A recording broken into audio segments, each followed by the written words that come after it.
Bonsoir à toutes et à tous, nous sommes le vendredi 17 novembre, J-2, avant de célébrer la fête nationale.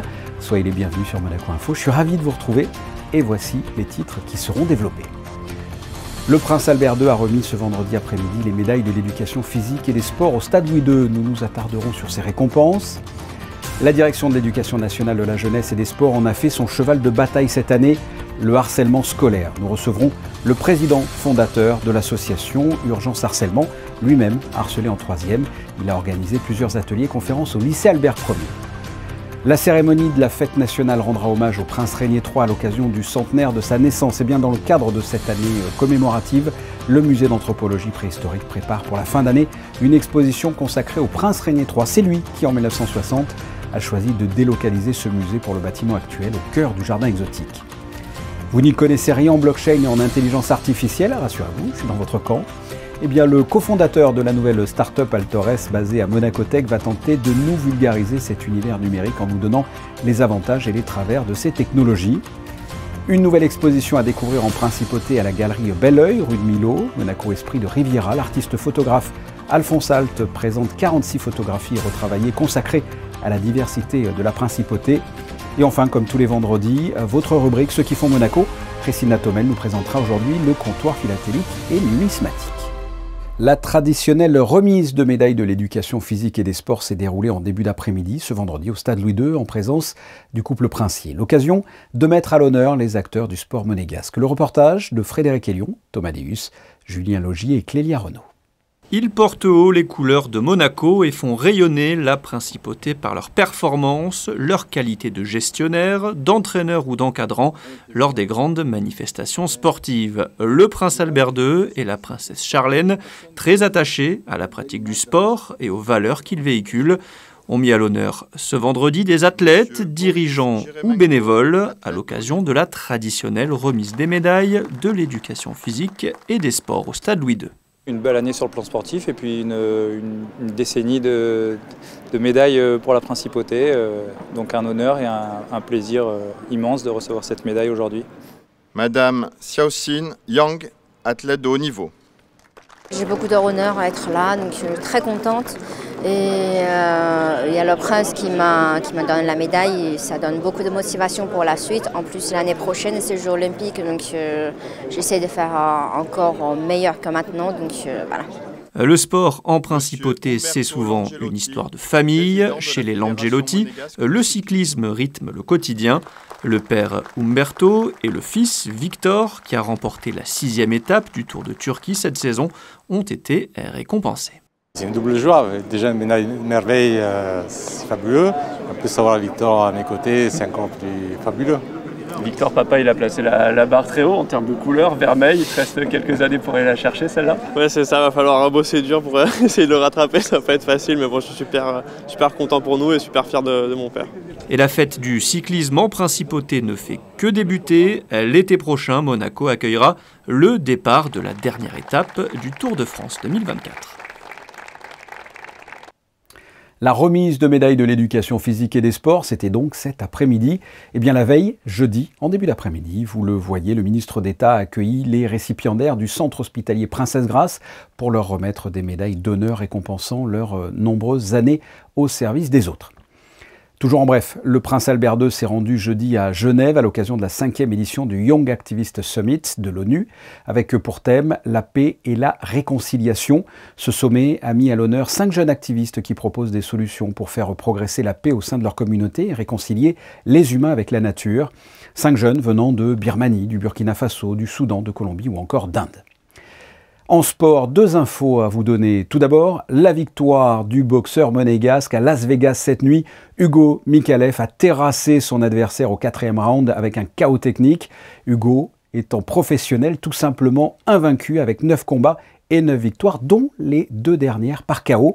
Un combat à Las Vegas devant son ami Charles Leclerc, qui sera, coïncidence du calendrier, en compétition ce dimanche pour le Grand Prix de F1 de Las Vegas. Et en basket, défaite en revanche de la Roca Team jeudi soir à Madrid. Le Real l'a emporté 91-73. Prochaine rencontre dans le championnat français cette fois. Monaco reçoit Blois ce dimanche à 16h30. Le harcèlement scolaire est un fléau. Par exemple en France, d'après une étude de l'IFOP, un collégien ou lycéen sur 5 et victimes de harcèlement scolaire. À Monaco, cette année, la direction de l'Éducation nationale de la jeunesse et des sports en a fait sa priorité. Un exemple parmi d'autres, ce vendredi, des ateliers ont été proposés à 6 classes du lycée Albert Ier, des ateliers menés par le président fondateur de l'association Urgence Harcèlement. Et il est avec nous ce soir, Elian Potier, bonsoir. Bonsoir. Vous êtes à Monaco en ce moment à l'occasion du mois non au harcèlement. Vous prêchez la bonne parole en quelque sorte auprès des étudiants. Vous avez été harcelé en classe de 3e, c'est-à-dire qu'est-ce que l'on vous a fait subir ? En 3e prépa professionnelle, j'ai été effectivement harcelé, victime de harcèlement au sein de mon établissement, que ça soit dans la cour, dans la classe, dans les toilettes et même à la cantine.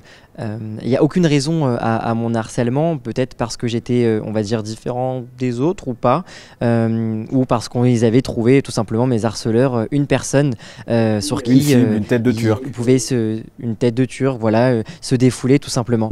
Qu'est-ce que vous appelez harceler? Qu'est-ce qu'on vous a fait? C'était physique? C'était des brimades verbales? Qu'est-ce qu'on vous a fait? Alors moi pour ma part, le harcèlement dont j'ai subi tout au long de mon année de 3e, c'était de la violence verbale, jamais de la violence physique, mais évidemment de la violence psychologique, c'est-à-dire que à force on a peur d'aller à l'école, on a la boule au ventre et on développe quand même une phobie scolaire, c'est-à-dire que la moindre action d'aller à l'école, d'aller même tout bête, mais au sport avec l'école, c'était un frein et je pouvais être malade ou dire à mes parents que j'étais malade, avoir mal au ventre, justement pour sécher ses cours et sécher l'école tout simplement. Et qu'est-ce que l'on ressent à ce moment-là? De la colère, de l'injustice, de la culpabilité, même si vous n'y êtes pour rien? Au début, je pensais que c'était simplement des chamailleries, que c'était voilà, oui, des chamailleries entre camarades de classe et rien d'autre. Mais j'avais pas posé de mots sur le harcèlement. Je savais pas ce qu'était le harcèlement. On en parlait peut-être moins. C'est pour ça que c'est hyper important. Évidemment, il y a 5 ans, 6 ans, on en parlait pas autant qu'aujourd'hui, on mettait pas réellement de mots sur ce qu'était le harcèlement. Aujourd'hui, on sait que le harcèlement, c'est de la violence physique, verbale, psychologique et qui est répétée. Et dès l'instant qu'il y a de la répétition, c'est du harcèlement et il faut en parler. Comment arrive-t-on à s'en sortir? Alors ça dépend de plusieurs personnes, ça dépend du caractère de chacun. Moi, personnellement, j'ai réussi à sortir de cette spirale tout simplement en changeant d'établissement parce que c'était une question de santé mentale, c'était une question de sécurité. Mais après, comment on arrive à rebondir, comment on arrive à tourner la page?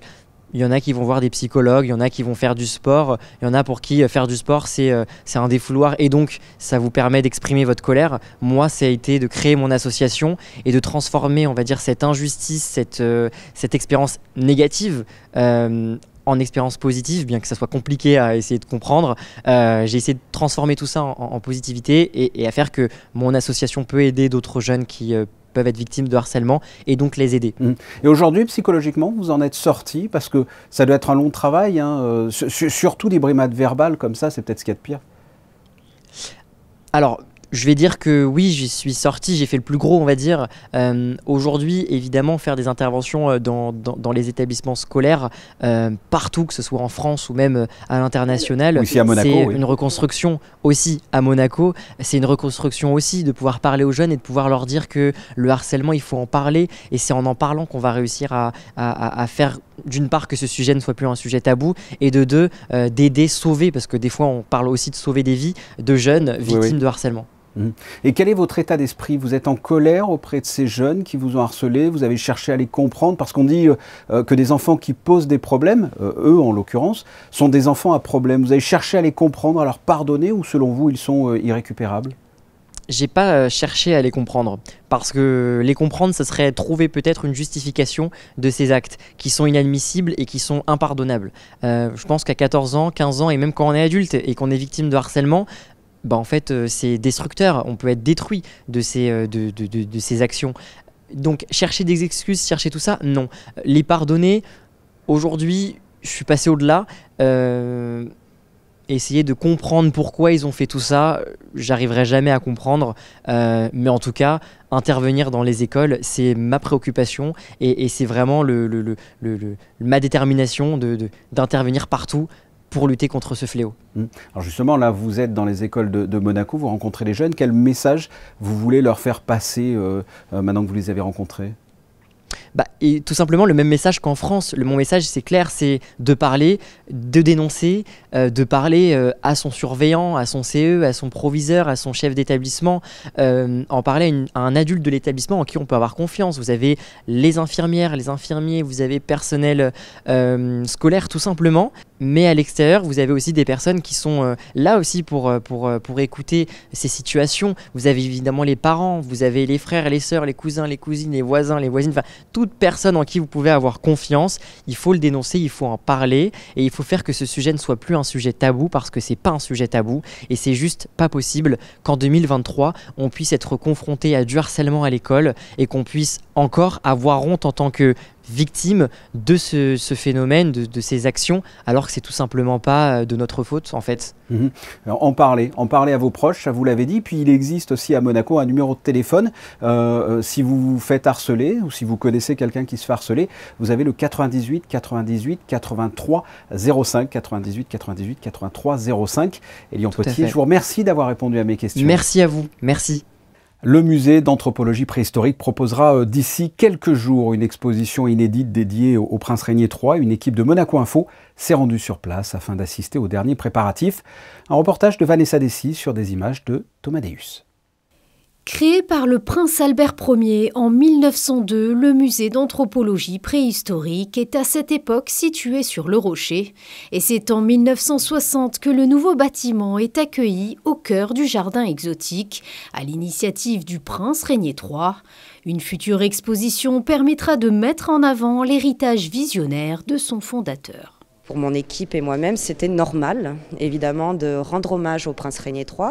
C'est lui qui est à l'initiative du bâtiment actuel du musée, qu'on connaît tous au cœur du jardin exotique, grâce aussi évidemment à la direction de Louis Barral dans les années 50. Et c'est un musée de site, juste à côté de la grotte de l'Observatoire. Donc on se devait de raconter cette histoire ainsi que des anecdotes au public local et international. La scénographie sera pensée de manière à explorer des espaces variés, comme la naissance de ce deuxième musée d'anthropologie préhistorique, ou encore les fouilles réalisées sous le règne du prince Régnier III. Je crois qu'il y a vraiment des choses très intéressantes à connaître. L'exposition Un prince, un musée est à découvrir fin d'année au musée d'anthropologie préhistorique. Connaissez-vous la blockchain ou l'intelligence artificielle? Deux dossiers assez complexes pour les non-initiés. Eh bien, la nouvelle start-up Altores basée à Monaco Tech, spécialisée dans le domaine de l'intelligence artificielle, organise ce vendredi soir une conférence à l'AJM. Le cofondateur de cette start-up est avec nous, Louis Leroux. Bonsoir. Bonsoir. La blockchain, l'IA, ce sont deux termes qui peuvent paraître un peu complexes pour certains téléspectateurs. Comment définir et expliquer de la plus concrète des manières ce qu'est la blockchain et l'intelligence artificielle, en quelques mots? En quelques mots, tout d'abord la blockchain, elle peut être comparée à un grand livre comptable où chaque page est considérée comme un bloc. Et donc sur chaque page, on va avoir toutes les transactions. Donc dans le grand livre comptable, on peut dire que c'est une chaîne de pages en fait, donc une chaîne de blocs afin de pouvoir sécuriser toutes les transactions. Et l'intelligence artificielle? Ouais, l'intelligence artificielle c'est un peu différent. C'est un algorithme qui est très avancé et qui peut faire des choix en fonction des données qu'il a reçues. Donc par exemple, un algorithme que tout le monde utilise, ça va être l'algorithme des réseaux sociaux, donc oui. TikTok, Instagram. Donc l'algorithme va regarder quel post on a liké, combien de temps on est resté sur une vidéo, et après il va faire son propre choix pour nous promouvoir le type de contenu qu'on aime. Et pour revenir à la blockchain, à quoi ça sert finalement et à qui c'est destiné? Bien sûr, la blockchain c'est surtout utile pour les secteurs qui ont besoin d'une traçabilité et d'une sécurité des transactions. On parle beaucoup d'intelligence artificielle en ce moment, qui écrirait des romans à notre place, qui pourrait composer des musiques à notre place. Quelles sont les vertus de l'intelligence artificielle et quelles sont ses limites? Les vertus, c'est très simple, c'est une expertise au bout des doigts qui est invraisemblable. Et les limites, c'est les données qui sont données ou reçues à ChatGPT. Comme ChatGPT est une entreprise américaine, on va avoir donc les données américaines qui vont être données à un certain nombre d'utilisateurs. Donc si demain, Les États-Unis disent les hamburgers, ça ne fait pas grossir. ChatGPT va dire les hamburgers, ça ne fait pas grossir. Et un tas d'utilisateurs va croire cette vérité. Ça peut manquer d'objectivité, en fait. Exactement. Et faut-il en avoir peur? Alors oui, dans des domaines, il faut en avoir peur. Surtout aujourd'hui avec l'ère du deepfake qui peut, par exemple, me reprendre mon visage, cloner ma voix et me faire dire un peu n'importe quoi, ce que je ne consente pas du tout. Donc ça, c'est les limites aujourd'hui de la technologie qui est accessible à tout le monde en fait. Vous êtes le cofondateur de la start-up Altores. Qu'est-ce que vous proposez? Alors nous, à Altores, on est basé sur l'intelligence artificielle. Donc on produit une plateforme d'employés digitaux afin d'automatiser tout un tas de processus d'un business. Donc ça va être automatiser le marketing digital, automatiser le customer support, mais ça va être aussi d'avoir un guide administratif afin de pouvoir répondre à tout un tas de questions qu'un business peut se poser, comme par exemple comment avoir l'aide du Fonds bleu. Alors moi j'ai la chance d'être français et donc je peux avoir accès à ces informations sur le site internet, mais si demain nous avons un Ukrainien qui veut monter une société à Monaco, ça va être compliqué pour lui de lire le site du gouvernement. Donc nous, on va lui fournir toute une réponse en ukrainien avec les liens qui redirigent vers les sites du gouvernement. Louis Leroux, merci d'avoir répondu à mes questions et puis d'avoir essayé de nous éclairer sur la blockchain et l'intelligence artificielle. Merci beaucoup. Merci à vous. En bref, 3 associations s'unissent dans le cadre de la semaine de lutte contre les violences faites aux femmes et vous invitent à la conférence « La vie des filles et des femmes en Iran et en Afghanistan » le 22 novembre à 18h30 au lycée Régnier 3. 3 associations donc, Au cœur des mots, Sœurs Optimistes et le Zonta Club de Monaco avec le soutien du Comité pour la promotion à la protection des droits des femmes. Une autre annonce, du 18 au 23 novembre prochain, Monaco accueillera une chorale de Madagascar composée de 12 jeunes filles issues d'un milieu extrêmement vulnérable et d'un jeune homme non-voyant, la Malagasy Gospel, que la coopération monégasque soutient. Cette chorale va avoir un emploi du temps bien chargé. On pourra les écouter ce samedi soir à l'auditorium Régnier 3, ce dimanche après-midi à la No Finish Line, au Phare le 20 novembre dans la journée. Ils seront à l'église Saint-Charles mardi soir. Ils participeront aussi à la journée internationale des droits des enfants ce mercredi de 14h à 16h au Parc Princesse Antoinette, sans oublier le centre de la jeunesse Princesse Stéphanie, toujours ce mercredi en fin d'après-midi. Amateurs d'art, une nouvelle exposition à découvrir en principauté à la galerie Belleuil, rue de Millau, Monaco, Esprit de Riviera, met en lumière des photographies de l'artiste Alphonse Alt. Reportage de Frédéric Elion et Alban Gingembre. Ce n'est pas une première pour Alphonse Alt. À Monaco, il y a 7 ans, l'artiste expose ses travaux en principauté après des voyages au Mexique et en Guyane notamment. Il lui vient alors l'envie de travailler sur Monaco et de faire une exposition sur la ville et ses alentours. Fasciné par la végétation luxuriante, mélangée à l'architecture des bâtiments, l'artiste propose à la galerie Belleuil Monaco Esprit de Riviera, une exposition de 46 œuvres réalisées via un procédé bien particulier.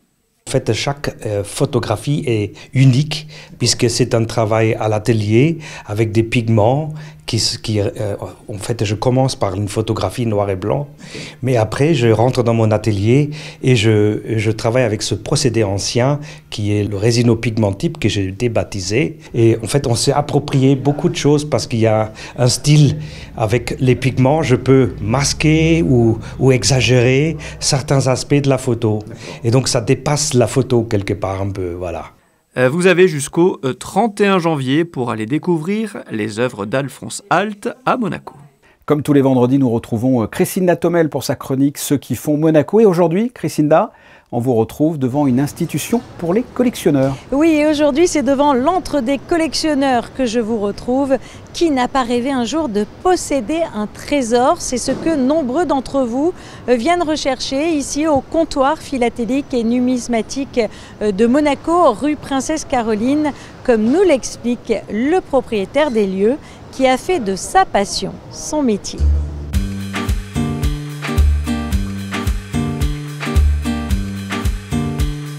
J'ai commencé à collectionner petit à 6-7 ans et quand j'étais étudiant à Paris, le week-end, j'allais au Carré Marigny et c'est là que j'ai commencé à faire un petit peu de commerce.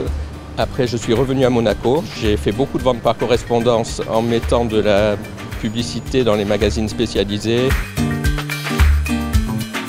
En 1997, j'ai racheté la boutique de Monsieur San Giorgio au 45 rue Grimaldi.